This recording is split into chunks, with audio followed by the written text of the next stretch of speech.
Je vous invite à prier maintenant pour ce temps de partage de la parole. Seigneur, nous voulons te bénir parce que ce que tu désires faire dans nos cœurs, c'est ce que nous avons prié aussi pour les enfants. Et nous savons que tu nous aimes depuis toujours. Tu nous as dit que nous étions un projet, Seigneur. Avant même la création, tu projetais de nous créer chacun d'entre nous. Alors nous voulons te bénir pour ces paroles qui viennent de toi, qui nous encouragent, que tu désires que nous te trouvions, que nous faisions l'expérience de ta grâce. Merci parce que nous attendons à toi aujourd'hui. Tu as une parole pour chacun d'entre nous, un message.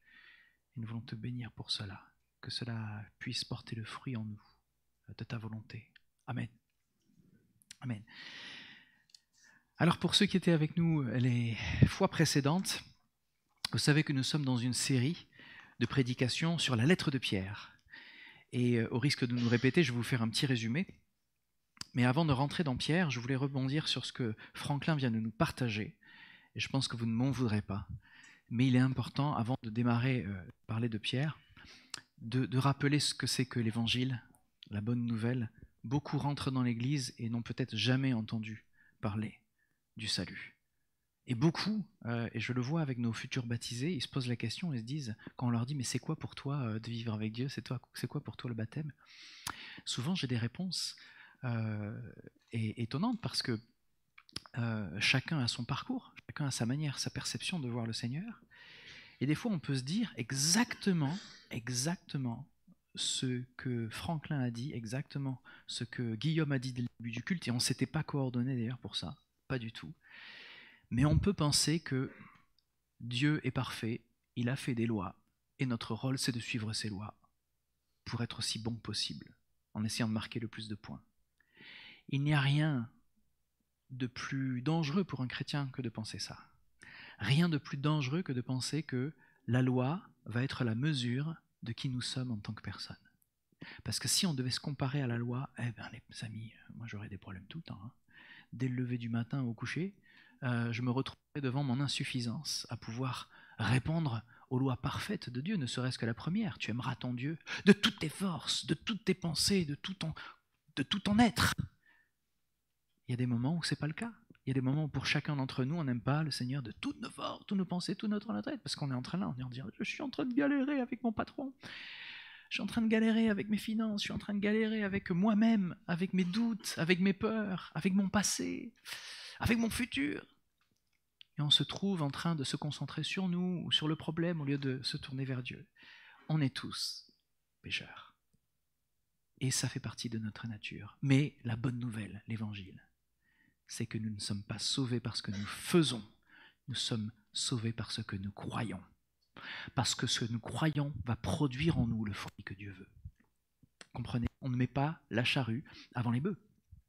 Ce n'est pas parce qu'on veut obéir à la loi qu'on va pouvoir le faire. C'est parce qu'on est en relation et qu'on aime le Seigneur qu'il va nous ouvrir le cœur à ses œuvres et que nous allons rentrer dans ses œuvres alors que nous le suivons, alors que nous le cherchons, alors que nous l'écoutons. Nous allons vouloir le servir, vouloir marcher avec lui. Et c'est ça notre appel en tant que chrétien. Et c'est pour ça que je veux rappeler à nouveau, et on ne se lassera jamais de lire ce verset, Éphésiens 2 à partir du verset 8, qui nous dit « Car c'est par sa grâce que vous êtes sauvés. Par le moyen de la foi, cela ne vient pas de vous. C'est un don de Dieu. Ce n'est pas le fruit d'œuvres que vous auriez accomplies. Personne n'a donc raison de se vanter. Ce que nous sommes, nous le devons à Dieu. Car c'est par notre union avec le Christ, et rappelez-vous, l'union, elle est célébrée par le baptême, l'union dans sa mort et dans sa résurrection, alors que vous rentrez de l'eau et que vous en sortez. Le baptême, c'est l'union, la préfiguration, l'image de l'union avec Jésus-Christ. Ce que nous sommes, nous le devons à Dieu par notre union avec le Christ Jésus. Dieu nous a créés pour une vie riche d'œuvres bonnes qu'il a préparées d'avance afin que nous les accomplissions. Vous voyez ? Donc on peut vraiment se reposer sur Dieu, vraiment lui faire confiance, que ce n'est pas par nos efforts, par notre quête personnelle de vérité. La vérité, vous n'arriverez jamais à la saisir pleinement. Par contre, la bonne nouvelle, les amis, c'est que la vérité vous a saisi et c'est pour ça que vous êtes assis ici. C'est une personne. Et comme le disait très bien Aurélie tout à l'heure pendant notre préparation au baptême, la religion... Vas-y, tu peux... Tu te rappelles plus? Tu étais inspiré de l'esprit, ma sœur. Il faut noter dans ces moments-là. La religion peut apporter la mort, mais la vie vient de la relation avec Dieu. Donc nous ne sommes pas dans une religion, nous sommes dans une relation avec Dieu, vous voyez? Alors c'est important que je précise ça à l'orée de ce partage biblique, parce qu'aujourd'hui, dans Pierre, nous allons voir combien le croyant forme un édifice avec les autres croyants. Nous formons un temple pour Dieu. Et si la présence du Seigneur est sur terre, elle se fait, oui, à travers nous. Nous sommes notre corps et le temple du Saint-Esprit, c'est vrai. Mais elle se fait à travers l'Église. Et c'est ce que Pierre va expliquer, tenter d'expliquer à ses lecteurs ici. Et aujourd'hui, nous sommes les lecteurs de Pierre. Alors, je vous résume la prédication précédente. On a démarré Pierre en montrant que Pierre s'adresse à un peuple qui est chrétien, ancien païen, mais aussi juif, nouveau chrétien. Et il leur dit, à vous tous, vous êtes passagers dans ce monde, vous êtes des hôtes de passage. Donc votre vie, vous la devez à Dieu. Et pendant que vous êtes là, vous devez le révérer. Et en fait, rappelez-vous que vous êtes simplement des passagers. Et que votre vie, elle vous est confiée pour un peu de temps. Et que les problèmes que vous traversez ne sont que passagers aussi. Parce qu'il y a une grande gloire qui vous attend. Et ensuite, on a vu qu'il nous inspire à vivre l'amour, à croître spirituellement en se tenant sur la parole. Dans la prédication de la semaine dernière, nous avons exploré l'appel de Pierre à un amour fraternel qui était sincère, donc sans hypocrisie, vous vous rappelez? Un amour qui est sans hypocrisie, et à une croissance spirituelle qui n'a pas de cesse de grandir. C'est vraiment une croissance, il nous disait, désirer le lait comme des enfants, le lait pur de la parole, afin de croître, d'avoir des os solides. D'accord? Nous avons vu que notre nouvelle naissance, eh bien, elle vient de la semence spirituelle de Dieu. C'est une semence spirituelle qui fait qu'on n'est pas né d'une idée, d'un courant, on n'est pas né d'une volonté personnelle, mais on est né de Dieu, né de la volonté de notre Père. Alors ça nous rassure aussi. On aurait pu se dire, mais c'est peut-être une idée farfelue que j'ai eue en me levant ce jour-là ou en rencontrant ce chrétien, de croire. Non. Si vous avez été saisi par la vérité, c'est qu'aujourd'hui vous vous dites, mais vers qui je pourrais aller? Jésus a vraiment les paroles de vie. À chaque fois que je le lis, j'ai du feu qui brûle en moi, je sens qu'il me parle, je sens qu'il m'aime. Vous voyez, c'est ça, cette relation. C'est aussi émotionnel. Ce n'est pas que émotionnel, attention, mais les émotions font partie de toutes les relations. Donc Pierre nous demande de rejeter les attitudes qui freinent cette croissance. On en a parlé la semaine dernière de ça. Et de désirer donc cette parole qui nous fait grandir comme un enfant nouveau-né désire le lait de sa mère. L'amour et la croissance par la parole sont essentiels pour chacune de nos vies et pour la santé de notre communauté chrétienne. Hein? Ça donnerait quoi une église où on ne s'aime pas, on ne cherche pas la parole? Ça donnerait un club. Club de, je sais pas, sport, je sais pas. Moi j'ai vu des clubs où ils s'aiment beaucoup, hein, sans Christ. Alors à combien plus forte raison, nous-mêmes qui appartenons à Dieu, devons donner des preuves. Vous savez, ce qui est merveilleux, c'est de voir comment l'Église vit les choses. Et que très souvent, parce qu'on est tous différents, plus ou moins sensibles, très souvent on se dit, mais moi j'ai appris à pardonner, vous savez. Quand la sœur m'irrite ou quand le frère m'irrite ou me parle pas bien, je pardonne. Attention, non, tu fais preuve de patience, de compréhension. Mais le pardon, c'est quand vraiment tu as été blessé. Une blessure, une trahison. D'accord? On bafoue souvent le pardon, on le banalise. Le pardon, c'est par rapport à une faute grave. Mais quand le frère se comporte comme d'habitude, parce qu'on le connaît, ou que la sœur, vous connaissez votre frère Cyril aussi, vous savez comment il se comporte, et qu'il refait toujours les mêmes bêtises, vous êtes patient avec lui. Je le sais, vous êtes patient avec moi. Et c'est ça que le Seigneur nous appelle à faire. À être patients les uns avec les autres, à être plein de bonté, de maîtrise de soi, donc d'afficher la présence même de Dieu par les fruits de l'Esprit. Ça veut dire, les fruits, c'est la conséquence de la présence de l'Esprit dans notre vie qui donne l'amour, la joie, la paix, la bienveillance, la douceur, la maîtrise de soi. Hein? On le cherche celui-là, la maîtrise de soi. Et c'est ça qui fait que le vivre ensemble dans l'Église reflète la vie de Christ en nous. Après, en effet, s'il y a des douleurs, des bruits de guerre, des raisons de division, c'est là que le pardon rentre en jeu. C'est là qu'il y a un véritable sacrifice personnel de se dire « j'ai du mal, mais parce que Christ m'a pardonné, je vais pardonner ». Voyez ? Mettons les choses à leur place. La vie à laquelle nous sommes appelés est une vie de sacrifice, parce que l'amour réel est un amour sacrificiel. Alors aujourd'hui, on va parler d'être un peuple temple pour Dieu. Et donc, on va prendre le passage de 1 Pierre, chapitre 2, versets 4 à 10. Donc, dans ce passage-là, on a une conséquence. On a la conséquence de ce qui a été dit juste auparavant.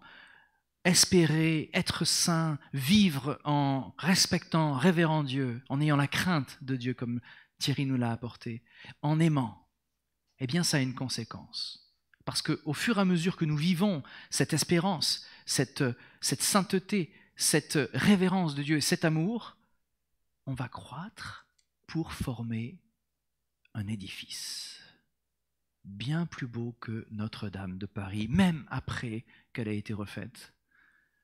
Nous sommes un édifice de pierre vivante, nous dit Pierre. Et il sait de quoi il parle, parce qu'il s'appelle Pierre. Alors, il y en a qui se disent, mais non, mais en grec, c'était pas Pierre, c'était Céphas. D'accord, Céphas en grec, ça veut dire Pierre. Donc oui, et Jésus jouait sur les mots, mais il dit, Pierre, c'est sur cette pierre que je fonderai mon édifice, quand Pierre lui a dit, tu es mon Seigneur et mon Dieu. C'est sur cette foi-là. C'est pas sur Pierre en tant que personne qu'il a construit son église, c'est sur la foi que Pierre a dit, mon Seigneur et mon Dieu. Donc si aujourd'hui tu dis, Jésus, tu es mon Seigneur et mon Dieu, le Seigneur construit son église avec toi aussi. C'est beau, c'est beau. Il est la pierre vivante, donc verset 4, d'accord ? 1 Pierre 2, verset 4. Il est la pierre vivante que les hommes ont rejetée, mais que Dieu a choisie, et à laquelle il attache une grande valeur. Approchez-vous donc de lui.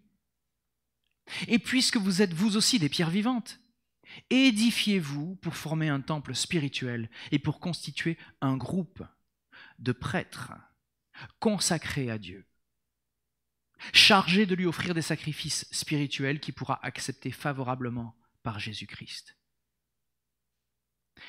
Si vous lisez l'Ancien Testament et que vous regardez comment Dieu a montré à Moïse ce que Aaron et ses fils devaient faire, vous verrez qu'ils sont habillés d'une manière particulière. Il y a les 12 tribus qui sont gravées sur des pierres, là, sur le côté, sur chaque épaule, pour que quand ils tournent à droite et à gauche, ils puissent voir le nom. Ils sont aussi graffés sur l'éphod, ils avaient quelque chose devant avec des pierres précieuses, toutes différentes, 12 pierres précieuses. Et il y avait le nom des 12 tribus dessus. Et sur leur front, il y avait une pierre aussi qui devait attacher avec marqué « Consacré à Dieu ». Consacré à Dieu. Le prêtre ne pouvait faire office dans le temple de Dieu et dans sa sainteté que s'il était consacré. Et il fallait que ce soit marqué sur une pierre pour qu'il se rappelle de ces choses-là. Quand la parole dit « tu le marqueras, tu le tiendras sur ton front, tu le mettras, etc. » Quand les Juifs prient aujourd'hui, ils le mettent littéralement autour de leur bras et autour de leur front quand ils prient. Il y a des petites boîtes, à l'intérieur de ces boîtes, il y a des paroles de l'Ancien Testament, ils le mettent dedans et ils prient avec ça. C'est-à-dire qu'ils suivent littéralement ce que la parole dit. Donc cette consécration à Dieu ici, il fallait qu'elle soit physiquement visible. Chez nous aujourd'hui, cette consécration à Dieu, il n'y a que Dieu qui peut le voir. Vous n'êtes pas rentré avec une pierre autour de la tête. Je vous ai regardé, je n'ai pas vu de pierre autour de votre tête. Vous n'avez pas besoin des potes, vous n'avez pas besoin non plus de croix autour du cou, même si certains ont de très très jolies croix, de très jolis ornements. Certains ont même des tatouages de croix. On ne va pas juger. Mais tous ces signes-là ne remplacent pas une consécration qui vient du cœur. La fameuse relation dont je vous ai parlé tout à l'heure, elle est là. La véritable relation, c'est quand cette consécration, elle est vécue de l'intérieur. Consacré à Dieu, chargé de lui offrir des sacrifices spirituels qu'il pourra accepter favorablement par Jésus-Christ. Quand vous faites les choses, ce n'est pas parce que je fais quelque chose que Dieu va l'apprécier, c'est parce que c'est par Jésus-Christ. Jésus-Christ m'a inspiré de le faire et parce que je le fais, le Seigneur va dire j'agrée cela, parce que mon fils te l'a demandé. Vous voyez la différence? Donc si vous pouvez dire c'est le fils qui l'a demandé, c'est parce que vous avez parlé avec le fils et qu'il vous a répondu. Alors ne vous inquiétez pas pour ceux qui ne me connaissent pas, on n'est pas fou, on n'entend pas des voix comme ça, on lit la parole de Dieu. En lisant la parole de Dieu, on voit ce que Dieu désire et on voit les paroles de Jésus et ces paroles résonnent dans nos cœurs parce qu'on les connaît de plus en plus. Certains les connaissent par cœur. Et dans certaines situations, ces paroles reviennent à notre esprit et c'est là qu'on les a accomplies. Voici en effet ce qu'on trouve dans l'Écriture à ce sujet. J'ai choisi une pierre de grande valeur, il parle de Jésus, et je la pose en Sion à l'angle de l'édifice. Celui qui met sa confiance en elle ne connaîtra jamais le déshonneur. Pour vous donc qui croyez, l'honneur. Mais pour ceux qui ne croient pas, cette même pierre, la pierre rejetée par les constructeurs, est devenue la pierre principale à l'angle de l'édifice. Une pierre, cette fois-ci, qui fait tomber. Un rocher qui fait trébucher. Cette même pierre, c'est Jésus. Pour certains, il est la source du salut. Jésus, qu'est-ce que ça veut dire? Yeshua, Dieu sauveur. Cette même pierre, Dieu te sauve. Celui qui dit, mais j'ai pas besoin d'être sauvé, il a déjà trébuché. Il est déjà perdu. Alors, tant qu'il y a la vie, il y a l'espoir. Cette personne un jour retrouvera. Cette personne, quand elle va entendre l'évangile, un beau jour va se dire, oui, c'est de moi que tu parles, je t'accepte, j'accepte ton amour, j'accepte ton sacrifice. Et ce jour-là, c'est le jour du salut pour cette personne. Parce qu'ils refusent de croire la parole, il leur arrive ce qui était prévu. Pour eux, ils tombent à cause de cette pierre. Écoutez, maintenant, il va parler de nous. Et ce passage et cette partage aujourd'hui parle de notre identité. Et nous allons voir que c'est une identité que nous avons eue dès le début de l'Église, dans les années où Jésus marchait parmi nous, et juste après, mais à travers les temps médiévaux, mais aussi à travers les temps plus récents, jusqu'à aujourd'hui. Mais vous, vous êtes une race élue, une communauté de rois prêtres. Il n'y a pas eu de roi prêtre dans la Bible. Une seule personne a été roi prêtre dans la Bible. Vous savez qui c'était? Il y en a qui disent Jésus, il y en a d'autres qui disent Melchizedek. Bravo pour les théologiens. Melchizedek était un homme assez mystérieux, on ne connaît pas grand-chose de lui. Les Écritures au temps de Jésus en disent beaucoup plus. On vous en dira plus là-dessus en lisant l'Épître aux Hébreux dans quelques temps. Mais ce Melchizedek était le seul roi prêtre à qui Abraham ait parlé. C'est la seule personne qui était en fait, on appelle ça la typologie de Jésus. Il présageait, c'est ça? Parce que j'ai la gorge sèche. Il était le présage de Jésus. Jésus qui est le roi prêtre. Pourquoi? Parce qu'il est de la descendance de David, il est roi. Mais en plus, il a cette responsabilité d'apporter les sacrifices et il est lui-même. Écoutez bien, il est lui-même le sacrifice. Pour que nous ne mourions pas, c'est lui qui est mort à notre place. Mais vous êtes un peuple, une race élue, une communauté de rois prêtres, une nation sainte, un peuple que Dieu a libéré pour que vous célébrez bien haut les œuvres merveilleuses de celui qui vous a appelé à passer des ténèbres à son admirable lumière. On va le relire ça après. Car vous qui autrefois n'étiez pas son peuple, vous êtes maintenant le peuple de Dieu. Vous qui n'étiez pas au bénéfice de la grâce de Dieu, vous êtes à présent l'objet de sa grâce. Vous êtes l'objet de sa grâce. Vous allez dire quand vous priez, mais Seigneur, il y a des guerres en Ukraine, il y a des guerres en Afrique, il y a des guerres au Moyen-Orient, et tu as tellement de choses à faire. Pourquoi tu m'écouterais? J'ai déjà entendu ça de frères et sœurs qui, dans l'humilité de leur vie, disaient, mais pourquoi est-ce que le Seigneur s'intéresserait à moi? Le Seigneur est en train de te dire aujourd'hui, tu es l'objet de sa grâce. Tu es l'objet, ça veut dire que ses yeux sont sur toi et que sa grâce est sur toi. Et tu peux te dire, oui, mais je ne l'ai pas mérité. Je te l'ai dit tout à l'heure, écoute, fais attention. Ce n'est pas par tes œuvres que tu es sauvé, c'est par ta confiance en lui. Donc si aujourd'hui tu te repens de ce que tu faisais quand tu courais loin de sa volonté et que tu te tournes vers lui, tu lui fais confiance, tu vas rentrer dans ses œuvres. Le jour où tu lui fais confiance, tu rentres dans ses œuvres. C'est là que ta vie commence à changer. Merci 1000 fois, mon frère. Merci. Si tu donnes un verre d'eau à un de ses serviteurs. Vous connaissez la suite. Et c'est ce passage qui doit nous inspirer. Une communauté de rois prêtres, une nation sainte, un peuple que Dieu a libéré. Il nous a libérés pour qu'on célèbre bien haut les œuvres merveilleuses qu'il nous a appelées. Il nous a appelés à passer des ténèbres à la lumière. Tout ça, on va voir comment concrètement on va pouvoir le vivre. Alors ce sacerdoce, ça veut dire le fait d'être prêtre, un sacerdoce royal, nous sommes prêtres et rois. Quelle responsabilité! En tant que croyants, on a été choisis pour une mission spéciale. Cette mission, si tu l'acceptes, elle est d'annoncer les merveilles de celui qui t'a appelé des ténèbres à la lumière. C'est ça ton rôle. Tu vas annoncer les merveilles de celui qui t'a appelé des ténèbres à la lumière. Nous sommes des pierres vivantes. Pierre commence en disant que nous venons à Jésus, la pierre vivante qui a été rejetée par les hommes, mais choisie et précieuse aux yeux de Dieu. Et en tant que croyants, on devient à notre tour des pierres vivantes qui sont édifiées pour former une maison spirituelle. Pas des vieilles pierres avec des vieux trucs qui sont leur enfermés. On est des pierres vivantes, aimantes, à l'action, pour offrir des sacrifices spirituels. Nous sommes un sacerdoce saint, appelé à offrir des sacrifices spirituels, agréables à Dieu par Jésus-Christ. Ces sacrifices ne sont pas des sacrifices d'animaux. Vous n'êtes pas venus non plus avec des pigeons aujourd'hui qu'on va découper. Les plus riches dans l'Ancien Testament, quand ils allaient dans le temple apporter des taureaux, vous n'êtes pas venus avec une vache ou un taureau. On n'aurait pas la place.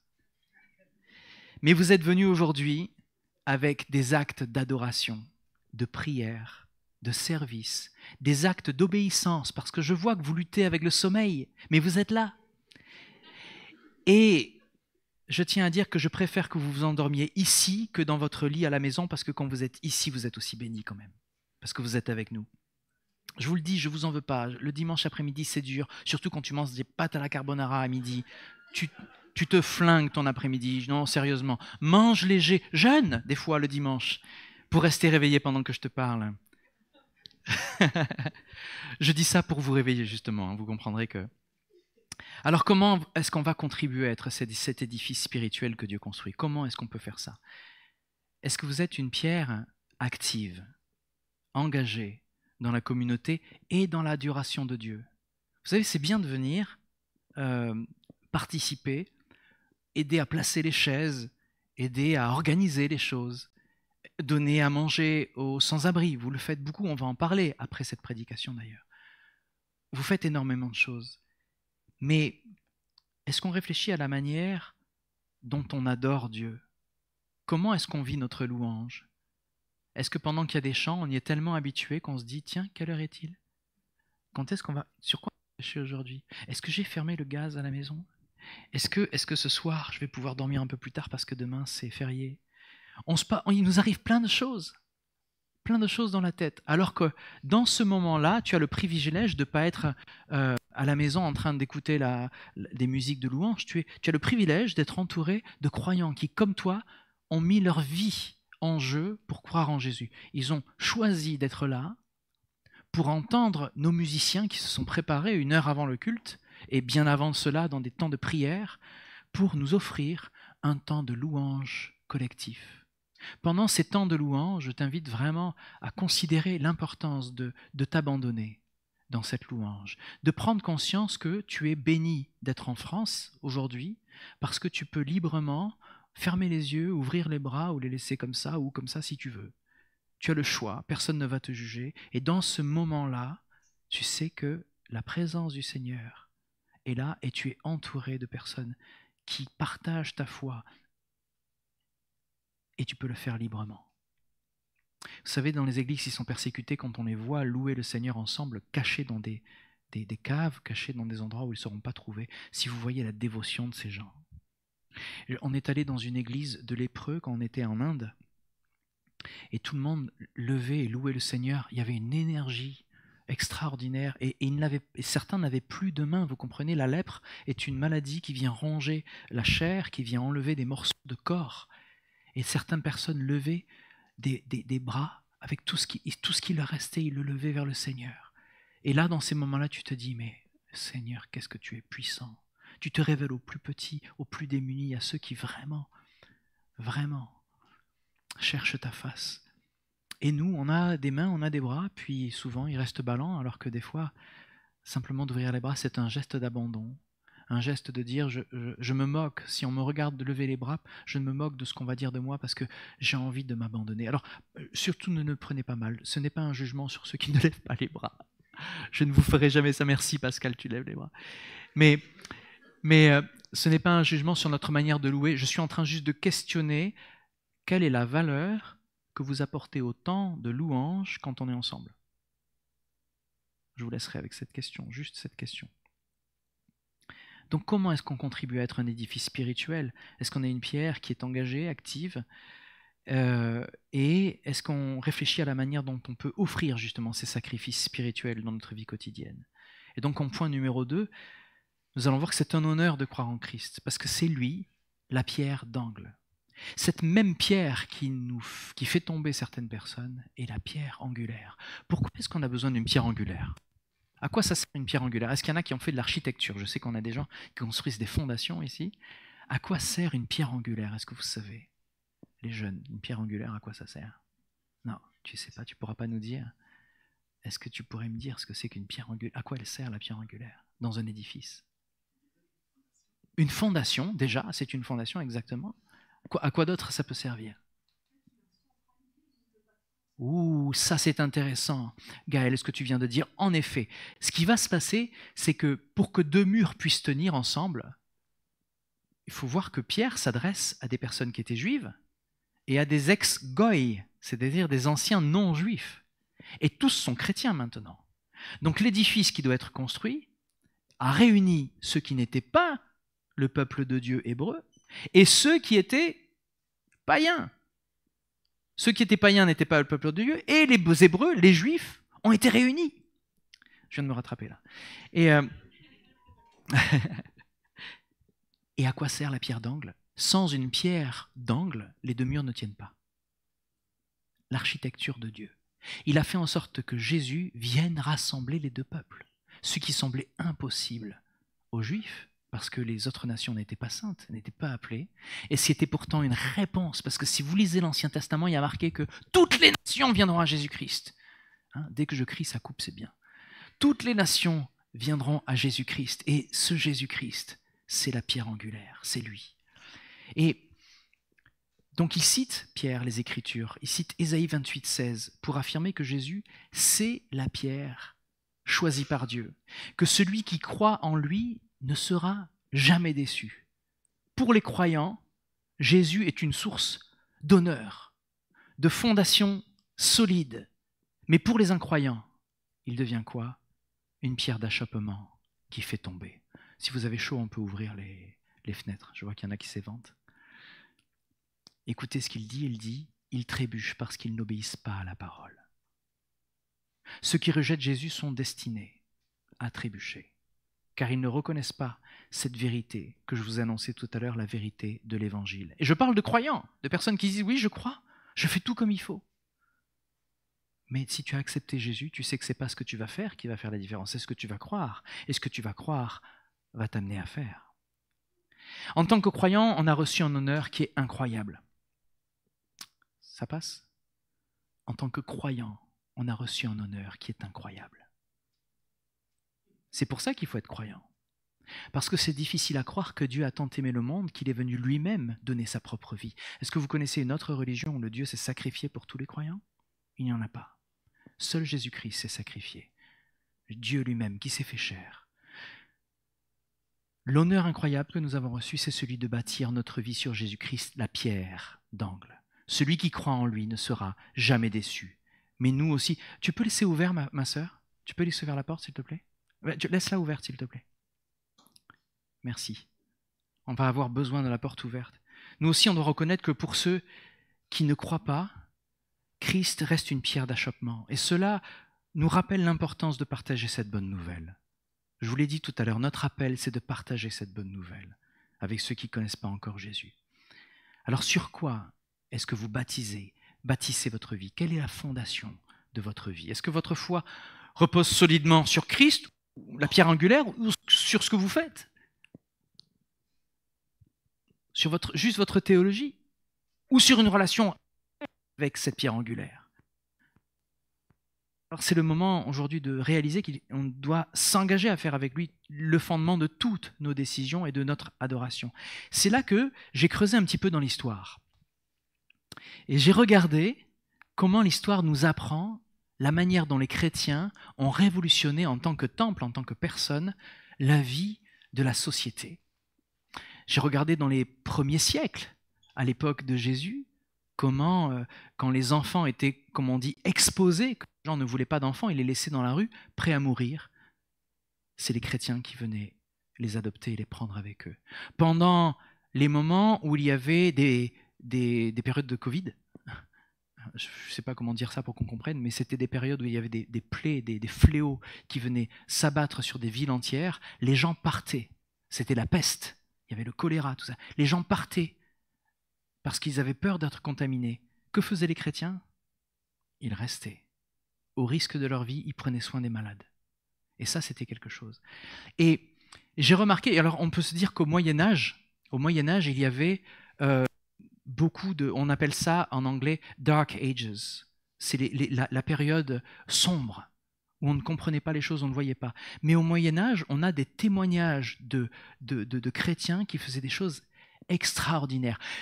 Si seulement on pouvait avoir aujourd'hui quelqu'un qui vienne de cette époque et qui nous parle de ce qui se passait à l'époque du Moyen-Âge dans les guildes. Il y avait des guildes de personnes qui se rassemblaient, et dans ces guildes, chaque personne qui était appelée ici, mais que vois-je à l'horizon? Sire, je vous demande d'accueillir Sire Henri de Clermont.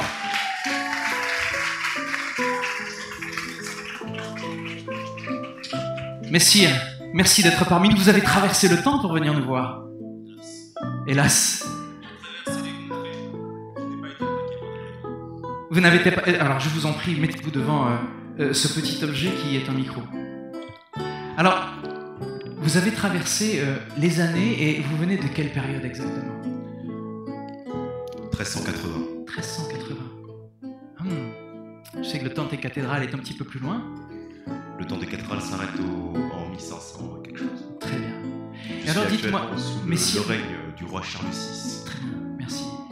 Je vois que vous avez, depuis votre voyage dans les années 1300, fait pas mal d'études. En effet. En tout cas, je vous remercie d'être avec nous aujourd'hui, parce que justement, j'étais en train de partager avec notre assemblée l'importance des guildes à l'époque du Moyen-Âge, où l'on croit que justement les chrétiens n'étaient pas actifs et que la foi n'était pas active. Mais il paraît que les guildes, d'après mes recherches, des personnes comme vous, messire, étaient en train de bénir la société du fait que vous soyez chrétiens. En effet. Alors, parlez-moi un petit peu de guildes. Quand j'ai regardé un petit peu ce qui se passait à cette époque, j'ai vu qu'il y avait des personnes qui, en fonction de leurs compétences, se rassemblaient, mais ne faisaient pas forcément partie d'une église officiellement. Ils étaient comme séparés de l'église. Expliquez-moi comment ça se passe. Les guildes avaient des chapelles, certaines guildes avaient même des chapelles dédiées à elles, avaient des saints patrons pour la plupart. Par exemple, Saint Crépin, c'était le saint patron des travailleurs du cuir, par exemple. Et donc en fait, les guildes, c'était un peu... Chaque artisan qui pratiquait une activité artisanale devait obligatoirement faire partie d'une guilde. C'était dans les gouvernements de l'époque. Les guildes, en fait, c'était une corporation de métiers qui se réunissaient. Par exemple, les travailleurs du cuir. Les travailleurs du cuir, les forgerons, les charpentiers. Les charpentiers, par exemple. Il y avait un saint patron aussi pour les charpentiers? Je sais plus. C'était Saint Joseph. Saint Joseph. Ouais. Ah oui, logique. Et le saint patron comment on appelle ça? Des peintres. Des peintres, on appelle ça les faiseurs d'images. Et ben on les appelait, c'était Saint Luc. Parce que Saint Luc a fait le portrait de la Vierge. Extraordinaire. Alors je sais qu'il y avait une foi qui était assez mal connue parce que la Bible n'était pas imprimée à cette époque. Vous reviendrez certainement un jour nous parler de Jean Hus et de ce qui s'était passé à l'époque. J'en suis persuadé. Mais je sais aussi que les guildes étaient particulièrement actives justement pour la foi chrétienne et pour former un peuple actif au sein de la société. on a eu une petite discussion à travers notre téléphone temporel C'est bien vrai. il y a quelque temps. Et, Avec mon parchemin. avec parchemin WhatsApp. Et dans cette discussion, vous m'expliquiez qu'ils avaient même créé leur propre sécurité sociale. En effet, en fait, quand un membre d'une guilde était en incapacité de travailler, par exemple, bon, on appelle ça un arrêt maladie aujourd'hui, par exemple, il se fait écraser le pied par une comment on appelle ça, Une charrette, un bœuf. Par un bœuf, Un bœuf. alors qu'il se rendait à l'hospice. Et il était en incapacité d'exercer son travail parce qu'il avait plus de pied. Alors, son pied était parce qu'il n'avait pas de chaussures de sécurité à l'époque. Du coup, toute sa vie, il se retrouve paralysé, incapable de marcher correctement. Et du coup, en temps normal, s'il n'aurait pas fait partie d'une guilde, il serait devenu un mendiant. Et il aurait passé sa vie, parce qu'il n'y avait pas de sécurité sociale à l'époque. Et il serait devenu un mendiant, il serait mort dans la misère et dans la pauvreté. Et là, en fait, il était entouré d'autres personnages Exactement. qui partageaient. Mais, grâce aux guildes, instaurées à partir du XIIe siècle, qui étaient vraiment des corporations et quelque chose de vraiment officiel, les membres de la guilde se cotisaient afin de pouvoir assurer une vie prospère à ce malheureux. Alors c'est extraordinaire parce qu'on essaie de faire ça aujourd'hui avec nos propres moyens. J'avais pris quelques notes d'ailleurs par rapport à tout ce que les guildes nous permettaient de vivre à l'époque. J'ai remarqué qu'une église active aujourd'hui ressemble exactement à une guilde de l'époque. Et sur plusieurs points d'ailleurs, il y avait la partie de la régulation des métiers, de formation. Ils s'entraidaient pour pouvoir se former, pour pouvoir avoir une bonne vie. C'est ce qu'on cherche à faire ici même, d'avoir nos enfants qui sachent quels sont les métiers qui les attendent, comment apprendre les choses et qu'est-ce qui peuvent les attendre dans ce monde, qu'est-ce qu'ils peuvent faire. Et j'ai vu aussi qu'il y avait aussi la solidarité et une charité où ils prenaient soin, absolument comme vous voulez le dire, de tous leurs membres, et que ce soutien mutuel s'étendait aux veuves et aux orphelins des guildiers, et qui recevaient souvent des pensions et des aides. Exactement, sécurité sociale médiévale. Extraordinaire. Et il y avait aussi des activités religieuses. En effet. On sait qu'au XVe siècle, avec l'apparition des peintures religieuses, enfin des grandes peintures religieuses, certaines guildes se cotisaient justement pour faire installer dans leur chapelle guildiale en fait, des rentables qui étaient des grandes peintures représentant la vie du Christ ou de saints. Donc en fait, ils s'arrangeaient pour pouvoir annoncer à leur manière l'évangile. Exactement. Et aussi de manière un peu c'était un peu une manière de montrer leur richesse et leur prospérité. D'accord. C'était un peu la guerre à qui était la meilleure guilde. Les églises aussi, il y en a pas mal d'églises qui ont ce même problème aujourd'hui. Malheureusement, c'était pas la meilleure chose à faire. Et là, j'ai entendu même qu'à l'époque, ces guildes avaient construit des hôpitaux. Les premiers hôpitaux, c'était justement des guildes chrétiennes. En effet. Et même c'était les chrétiens justement qui vont développer pour les malheureux, enfin les plus miséreux, qui vont développer ce qu'on appelle les hôtels-dieux, qui étaient en fait des hôtels dans lesquels on pouvait soigner les malades. En fait, c'était une sorte d'hôpital, mais par exemple, on pouvait accueillir des pèlerins qui étaient de passage dans les villes, ou les plus miséreux qui n'avaient pas d'endroit où dormir. Donc un endroit de charité pour ceux qui en avaient Exactement. besoin. Et c'était gratuit. Et ça, c'était la caractéristique des guildes chrétiennes. Des guildes et du clergé médiéval. C'est assez extraordinaire. Si on devait résumer la chose, les guildes chrétiennes médiévales ont été créées pour répondre à des besoins, pour réguler en fait des injustices sociales, réguler les métiers, et puis ensuite elles ont évolué pour être plus actives dans les fonctions caritatives, communautaires et solidaires en fait. Exactement. Merci. Écoute, je suis vraiment heureux que vous ayez traversé l'espace et le temps pour venir nous encourager. Je reviendrai. Je le souhaite. Merci Henri de Clermont.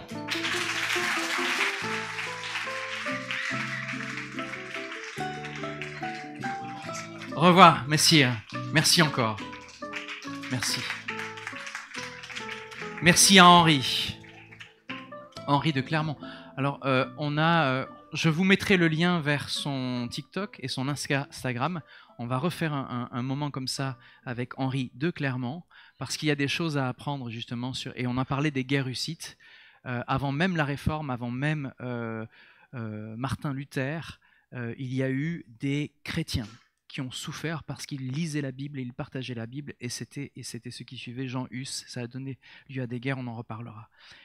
Alors tout ça, c'était vraiment en collaboration avec une machine à voyager dans le temps et une grande passion pour les arts médiévaux et l'époque médiévale de notre frère Henri. Et je bénis la créativité que nos jeunes ont reçue pour pouvoir s'intéresser de loin à des sujets qui sont passionnants et qui viennent nous parler aujourd'hui à travers les âges. On voit que les chrétiens ont été une véritable influence dans la société où ils vivaient et qu'on se doit aujourd'hui de faire pas moins que ça.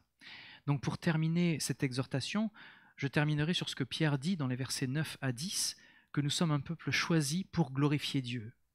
Et la manière de glorifier Dieu est justement d'être actif dans notre société. Vous comprenez ? Vous pouvez avoir une peinture dans votre chapelle qui est votre salon peut-être aujourd'hui. Vous pouvez avoir peut-être un ictus à l'arrière de votre voiture pour dire, voilà, vous suivez un chrétien. Mais il n'y a rien de mieux que de glorifier Dieu par nos actions, par ce que nous pouvons dire et les actes que nous faisons. Pierre nous écrit comme une race, il nous parle que nous sommes une race élue, un sacerdoce royal, une nation sainte, un peuple acquis. Eh bien, ces termes, ça rappelle l'identité qui est unique d'Israël. Pierre applique maintenant cette identité qu'avait Israël à l'Église. Vous comprenez pourquoi on a besoin d'une pierre angulaire ? Ce qui était Israël maintenant est étendu aux païens, qui sont maintenant chrétiens, et c'est tous les croyants qui peuvent être sauvés. Nous sommes un peuple choisi, mis à part pour Dieu. Et il nous dit, écoutez bien, afin que vous annonciez les vertus de celui qui vous a appelé des ténèbres à son admirable lumière. Notre mission, c'est de proclamer la grandeur de Dieu, du matin au soir. Ce Dieu qui nous a sauvés, qui nous a fait passer de l'obscurité à la lumière. Et il le dit, vous tous qui autrefois n'étiez pas un peuple, et qui maintenant êtes le peuple de Dieu. Vous voyez le sens de la pierre angulaire ? Juifs et non-juifs qui sont unis. Nous avons reçu une miséricorde, une nouvelle identité en tant que peuple de Dieu. Alors on n'est pas seulement appelé à être des bénéficiaires de la grâce. Oui, vous êtes l'objet de sa grâce. Amen. Mais vous n'êtes pas seulement appelés à être des bénéficiaires de la grâce de Dieu, mais aussi des ambassadeurs de sa gloire. Vous voyez ? On reçoit et on donne. Notre mission, c'est de proclamer ses vertus. C'est de vivre d'une manière qui reflète sa lumière. C'est de montrer au monde que nous avons été transformés par son amour. Quand vous faites des actes de pardon autour de vous, alors qu'il y a des personnes qui viennent vous piquer, vous insulter, vous déranger, et qui lui reçoivent en retour que de l'amour, ils se disent, mais il y a quelque chose de spécial avec cette personne. Elle ne peut pas s'énerver, elle a la maîtrise de soi. Je la vois en joie, je la vois avec de la bienveillance, de la douceur. Il le répète, soyez connus de tous les hommes pour votre douceur. Ça doit choquer nos contemporains, qui sont souvent dans l'émotion. Dans l'émotion et la manière dont ils se ressentent. Ce qu'on ressent est tellement important aujourd'hui. Et nous, on n'est pas dans ce trip-là. On n'est pas dans la même zone.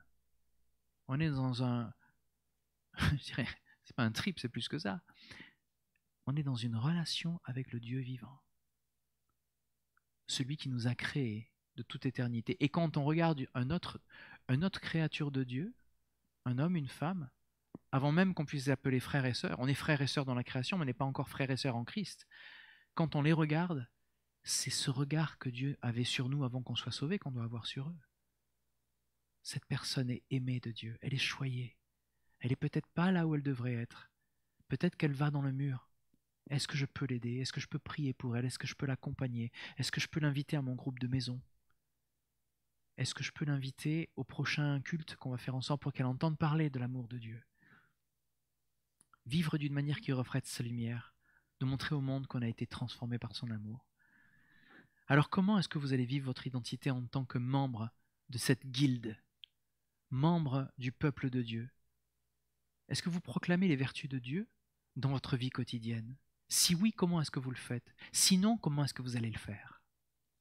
Cherchez les occasions de partager la lumière, cette lumière de Christ. Quand je dis lumière, il ne faut pas que ce soit mystique. Souvent, quand on dit la lumière, souvent on se moque de nous. On se moque de nous en disant oui, Christ est la lumière, parce que c'est du jargon chrétien, mais ça n'a pas trop de sens pour nos contemporains. La lumière, qu'est-ce qu'on a ? La lumière, on allume, on appuie sur le bouton, il y a la lumière. C'est quoi ton truc ? Pourquoi c'est si spécial ? Pourquoi tu me parles de lumière tout le temps? C'est bon. Pourquoi?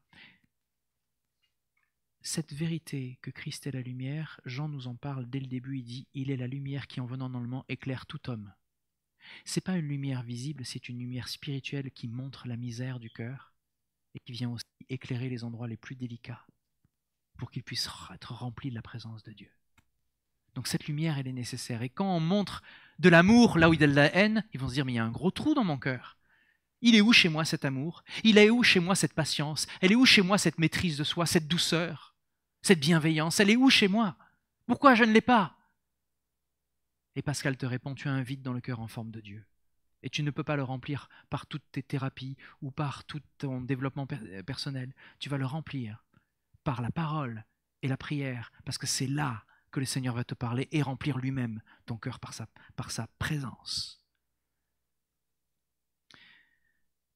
Pierre nous rappelle, et c'est la conclusion, que nous sommes des pierres vivantes, un sacerdoce royal. Ça veut dire que nous régnons comme des rois en Jésus-Christ. Nous ne sommes pas des victimes, nous sommes des rois. Mais nous avons un sacerdoce, c'est-à-dire que nous sommes aussi des prêtres. Nous sommes nous-mêmes les sacrifices et nous offrons notre vie en sacrifice. Nous sommes le peuple choisi, le peuple appelé. Nous avons été appelés à construire un édifice spirituel. Et cet édifice spirituel, c'est l'œuvre de Dieu en nous. Et ça, nous devons le vivre dans notre guilde. Nous devons le vivre dans notre communauté. Et c'est pour ça que beaucoup trouvaient refuge dans les guildes. Ils savaient qu'il y avait une réponse à leurs besoins quotidiens ici. Beaucoup viennent dans l'église sans savoir qu'il y a une réponse aux besoins les plus profonds. Nous sommes unis pour glorifier le Seigneur. Alors rappelez-vous que votre identité en Christ, elle vous appelle à passer à l'action. Ce n'est pas parce que vous êtes à l'action que vous êtes sauvés. C'est pour ça que j'ai commencé par Éphésiens 2:8. Ce n'est pas parce que vous passez à l'action que vous êtes sauvés, mais vous êtes appelés à passer à l'action parce que vous êtes sauvés. À proclamer les vertus de celui qui vous a appelé à la lumière. Comment est-ce que vous allez vivre cette mission dans votre guilde aujourd'hui? Je vous invite à prier, le Seigneur va vous répondre.